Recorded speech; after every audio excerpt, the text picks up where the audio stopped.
الله تبارك وتعالى اللي خلق الإنسان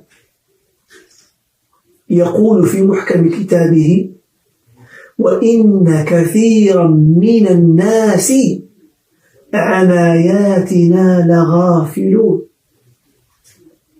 الأكثر ديال الناس، ديال الأمم، ديال الدول، قبائل، الشعوب، وصفهم الله بالغفلة والإعراض عن آياته الكونية والشرعية.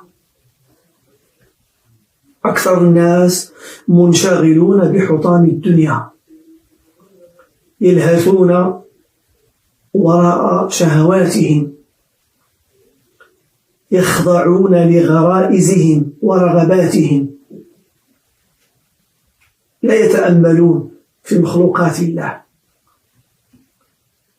لا يتعظون بما يقع في أرض الله. وكأي من آية في السماوات والأرض يمرون عليها وهم عنها معرضون. الموت آية من آيات الله، قل من يتأثر بها. الجفاف آية من آيات الله، قل من يتعظ بها. المرض آية من آيات الله.